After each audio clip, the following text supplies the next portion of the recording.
സുഗമോ ദേവി സീരിയലിൻ്റെ ഏറ്റവും പുതിയ പ്രൊമോ റിവ്യൂയിലേക്ക് എല്ലാ കൂട്ടുകാർക്കും സ്വാഗതം. നിവർത്തികെട്ട അരുന്ധതി ചന്ദ്രോത്ത് വീട്ടിലേക്ക് വരുന്നു.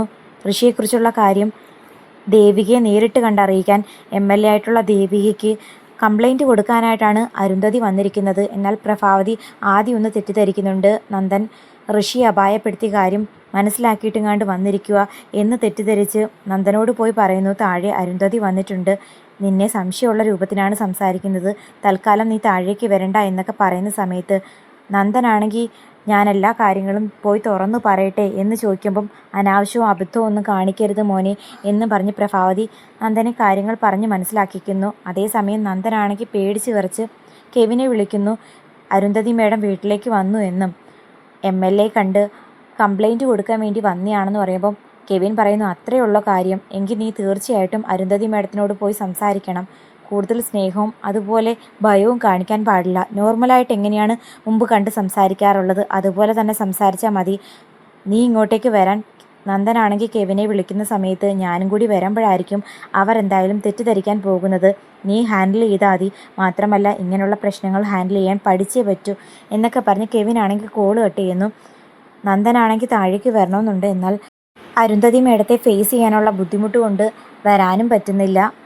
പോലീസ് സ്റ്റേഷനിൽ കംപ്ലൈൻറ്റ് കൊടുത്തെങ്കിലും അതിന് ഒരു നടപ്പുമാർഗം ഇല്ലെന്ന് മനസ്സിലാക്കിയിട്ടാണ് അരുന്ധതി ഒടുക്കം ദേവികയെ നേരിട്ട് കാണാൻ വരുന്നത്. CPക്കാണെങ്കിൽ ഒട്ടും ഇഷ്ടപ്പെടുന്നില്ല. അങ്ങനെ കാണണമെന്നുണ്ടെങ്കിൽ തീർച്ചയായിട്ടും നമ്മുടെ വീട്ടിലേക്ക് വിളിച്ചു വരുത്തണം, അവളെ MLA ആക്കിയത് നമ്മളല്ലേ എന്നൊക്കെ പറയുമ്പോൾ അതിന് വേണ്ടിയിട്ടല്ല, ചന്ദ്രോത്ത് വീട്ടുകാരും ഋഷിയെ കാണാതായ പ്രശ്നവും തമ്മിൽ എന്തെങ്കിലും ബന്ധമുണ്ടോ എന്ന് അറിയാൻ വേണ്ടി കൂടിയാണ് അങ്ങോട്ടേക്ക് പോകുന്നത്.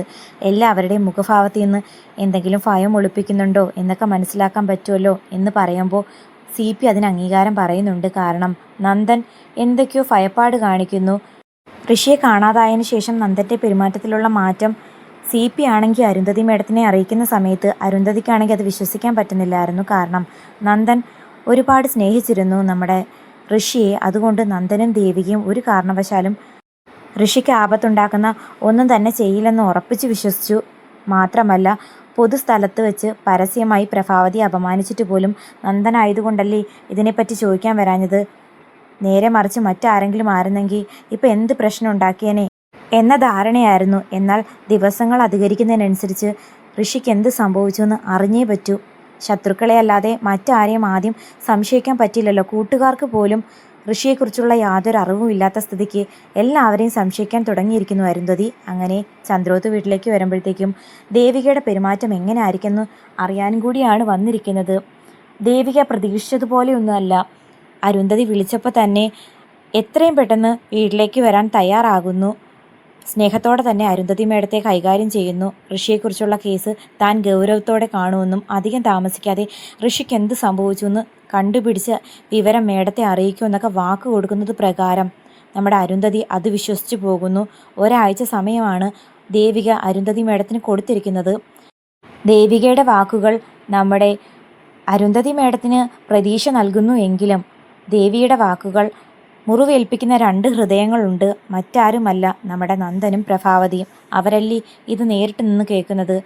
സിദ്ധാർത്ഥൻ സാറിന് സത്യങ്ങളൊന്നും അറിയാത്തത് കൊണ്ട് ദേവികയുടെ തീരുമാനത്തിനോട് പൂർണ്ണ യോജിപ്പാണ്. അതേസമയം പ്രഭാവതിയാണെങ്കിൽ അവരുടെ എതിർപ്പ് ദേവിയെ അറിയിക്കുന്നു. ഋഷിയെ കാണാതായ കാര്യം MLAക്ക് അന്വേഷിക്കേണ്ട കാര്യമില്ല, അത് പോലീസ് സ്റ്റേഷനിൽ കംപ്ലൈൻറ്റ് കൊടുത്ത് അവരന്വേഷിക്കേണ്ട കാര്യമല്ലേ, മോളെന്തിനാ ഈ കാര്യങ്ങളിലൊക്കെ ഇടപെടുന്നേ എന്ന് ചോദിക്കുമ്പോൾ ഒരു MLAയുടെ ഡ്യൂട്ടി ഏതൊക്കെ കാര്യങ്ങളിലുണ്ട് ഏതൊക്കെ കാര്യങ്ങളില്ലെന്ന് താനാണോ പറഞ്ഞു കൊടുക്കേണ്ടത്. കാര്യങ്ങൾ വ്യക്തമായിട്ട് മനസ്സിലാക്കാനും കൈകാര്യം ചെയ്യാനും അറിയാവുന്ന വ്യക്തി തന്നെയാണ് ദേവിക. അപ്പം ദേവികയുടെ ഇഷ്ടം പോലെ കാര്യങ്ങൾ ചെയ്യട്ടെ, താൻ അതിൽ ഇടപെടേണ്ട കാര്യമില്ലെന്ന് സിദ്ധാർത്ഥൻ ഗൗരവത്തോടെ പ്രഭാവതിയോട് പറയുമ്പോൾ ദേവിക്കാണെങ്കിൽ ഒരല്പം വിഷമം വരുന്നുണ്ട്. അമ്മയോട് അച്ഛൻ കയർത്ത് സംസാരിച്ചല്ലോ, അല്ലെങ്കിൽ അമ്മയ്ക്ക് തൻ്റെ തീരുമാനത്തിനോട് എതിർപ്പുണ്ടല്ലോ എന്നുള്ളൊരു വിഷമം. എന്നാൽ പ്രഭാവതിക്ക് ഒന്നും മിണ്ടാൻ പറ്റാതെ കേസ് ഗൗരവത്തോടെ അന്വേഷിച്ച തൻ്റെ മകൻ പെട്ടുപോകുമല്ലോ എന്ന പേടിയിൽ നിൽക്കുന്നു. അതേസമയം അരുന്ധതി തിരികെ വീട്ടിൽ വന്ന് CPയെ കണ്ട് കാര്യങ്ങൾ പറയുന്നുണ്ട്. ദേവി തന്നെ അപമാനിക്കുകയൊന്നും ചെയ്തില്ല, തന്നോട് മാന്യമായിട്ടാണ് സംസാരിച്ചതും ഒരാഴ്ചയ്ക്കുള്ളിൽ ഋഷിക്ക് എന്ത് സംഭവിച്ചു എന്നുള്ള കാര്യം വ്യക്തമായിട്ടും അന്വേഷിച്ച് അറിയിക്കാമെന്നൊക്കെ പറഞ്ഞിട്ടുണ്ട്. എനിക്ക് വിശ്വാസമില്ല മേഡം. കാരണം ഋഷിയെ കാണാതായതിനു ശേഷം നന്ദൻ്റെ പെരുമാറ്റത്തിലെ അസ്വാഭാവികതയും ചന്ദ്രോത്ത് വീട്ടിലെ എല്ലാവർക്കും ചില കാര്യങ്ങൾ മറയ്ക്കുന്നത് പോലെയൊക്കെ എനിക്ക് ഫീൽ ചെയ്യുന്നു എന്നൊക്കെ പറയുമ്പോൾ അരുന്ധതി മേഡം പറയുന്നു, എന്തായാലും ദേവി പറഞ്ഞ സമയം വരെ നമുക്ക് കാത്തിരിക്കാം. അതിനുശേഷവും ഋഷിക്ക് എന്ത് സംഭവിച്ചു എന്നുള്ള കാര്യം കണ്ടുപിടിക്കാനായില്ലെങ്കിൽ എന്ത് വേണമെന്ന് എനിക്കറിയാമെന്ന് പറയുമ്പം ത്യാഗരാജൻ പറയുന്നു, ആ നന്ദനെ ഒന്ന് പൊക്കി ചോദ്യം ചെയ്തു കഴിഞ്ഞാൽ തത്ത പറയുന്നത് പോലെ അവൻ എല്ലാ സത്യങ്ങളും തുറന്നു പറയും മേഡം. തൽക്കാലം ദേവി പറഞ്ഞ സമയം വരെ നമുക്ക് കാത്തിരിക്കാമെന്ന് അരുന്ധതിയാണെങ്കിൽ ത്യാഗരാജനെ സമാധാനിപ്പിക്കുന്നു.